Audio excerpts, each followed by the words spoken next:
Doctor APJ Abdul Kalam, missile man of India. महान व्यक्तित्व हर दिन पैदा नहीं होते, वे एक सदी में एक बार पैदा होते हैं और आने वाले सहस्त्र शताब्दियों तक याद किए जाते हैं। ऐसी ही एक महान शख्सियत हैं जिन पर हमें हमेशा गर्व रहेगा, वो हैं डॉक्टर एपीजे अब्दुल कलाम।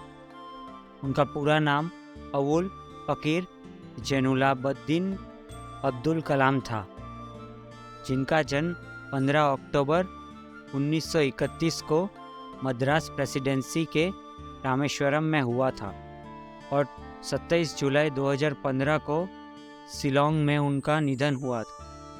वह एक भारतीय वैज्ञानिक थे जो बाद में भारत के 11वें राष्ट्रपति बने। उन्होंने भारत के मिसाइल और परमाणु हथियार कार्यक्रम के विकास में महत्वपूर्ण भूमिका निभाई। उनके परिवार और संघर्ष जीवन के बारे में। डॉक्टर कलाम का जन्म एक गरीब तमिल मुस्लिम परिवार में हुआ था। वह अपने परिवार के साथ मंदिरों के शहर रामेश्वरम में रहते थे, जहां उनके पिता के पास एक नाव थी और एक स्थानीय मस्जिद के इमाम थे। वहीं उनकी मां हाउसवाइफ थी। कलाम के परिवार में 4 भाई और एक बहन थी, उनमें वे सबसे छोटे थे।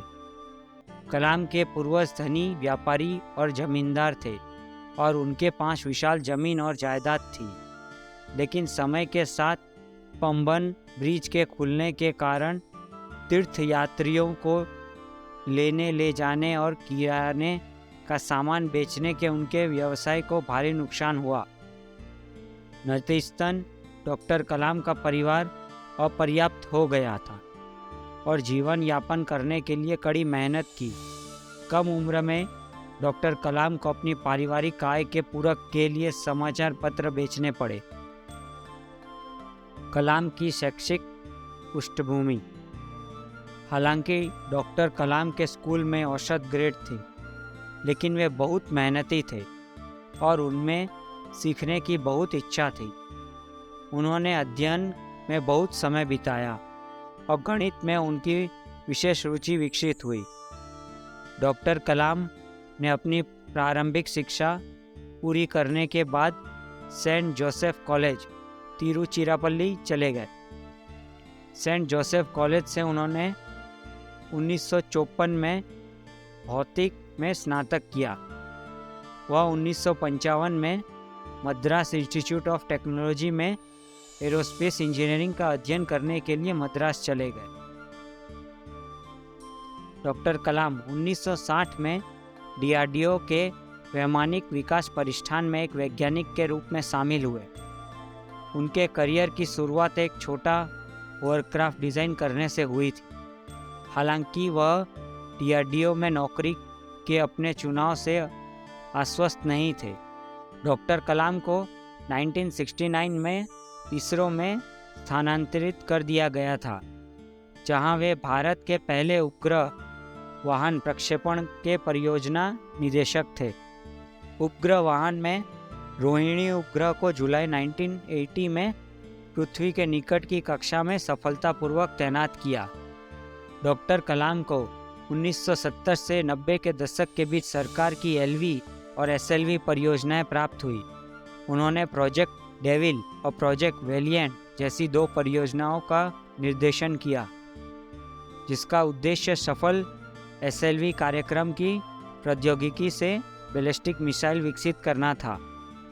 डॉक्टर कलाम ने किसी तरह इंदिरा गांधी को मना लिया और इन एयरस्पेस परियोजनाओं के लिए गुप्त धन की मांग की।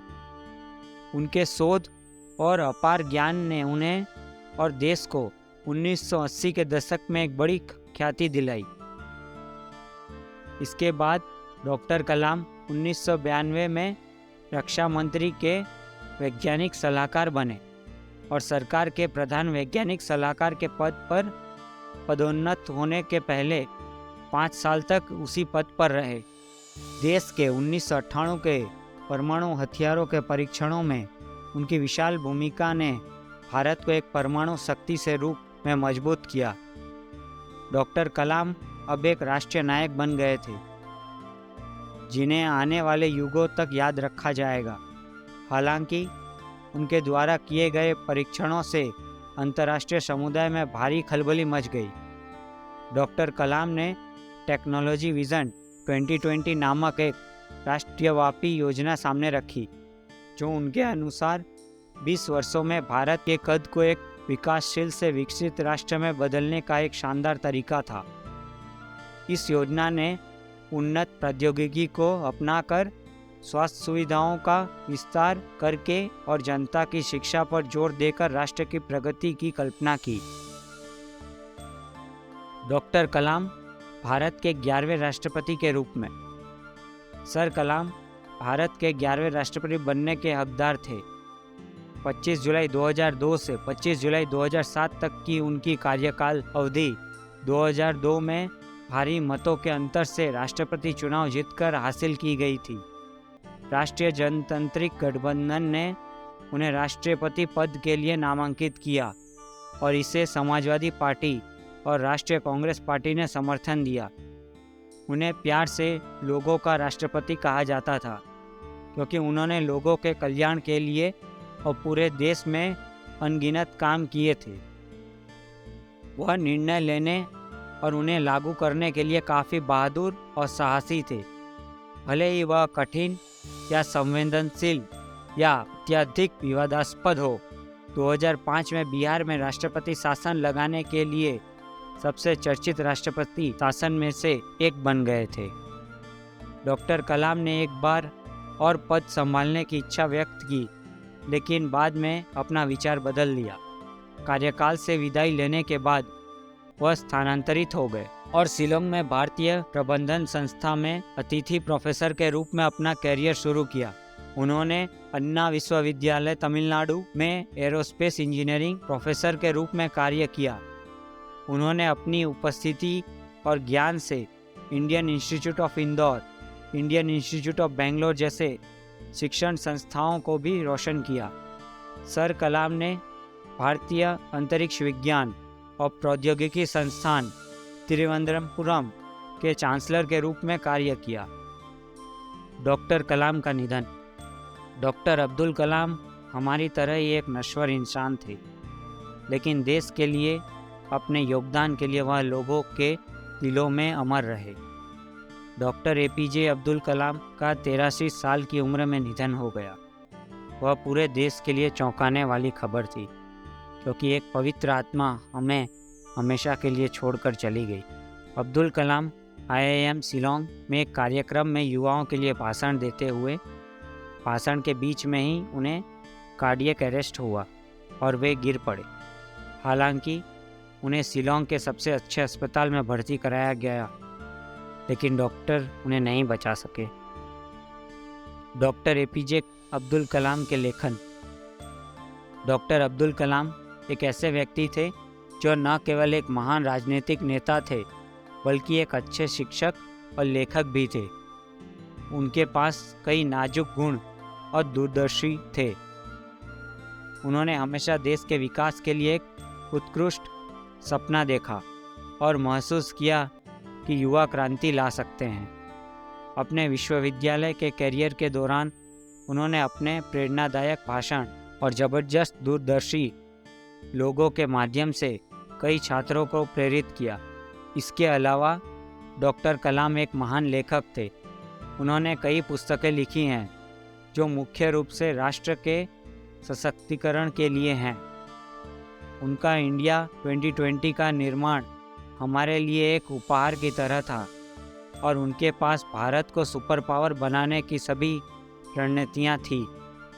इस पुस्तक में उन्होंने मुख्य रूप से कृषि क्षेत्र, बेहतर स्वास्थ्य देखभाल सुविधाएं, उन्नत सूचना और संचार प्रणाली, अच्छी बुनियादी सुविधाओं जैसे कुछ कारकों पर ध्यान केंद्रित किया था।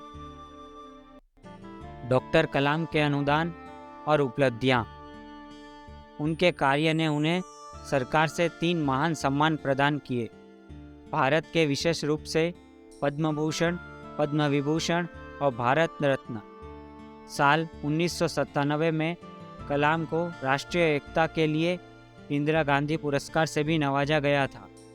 उन्हें वर्ष 1980 में वीर सावरकर पुरस्कार और वर्ष 2000 में रामानुजन पुरस्कार से सम्मानित किया गया। दुनिया भर के 40 कॉलेजों से डॉक्टर कलाम को डॉक्टरेट की उपलब्धि मिली। वह India 2020, touch of minds, mission India, the luminous sparks, wings of fire और मूविंग थॉट्स जैसी विभिन्न प्रेरक पुस्तकों के लेखक थे। उनका जीवन, कार्य और विश्वास आदर्शों और प्रेरणाओं से भरे हुए हैं।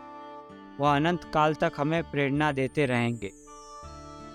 धन्यवाद दोस्तों। अगर आपको ऐसी ही प्रेरणादायक कहानियाँ सुननी है तो प्लीज़ मेरे चैनल को लाइक, शेयर और सब्सक्राइब कीजिए।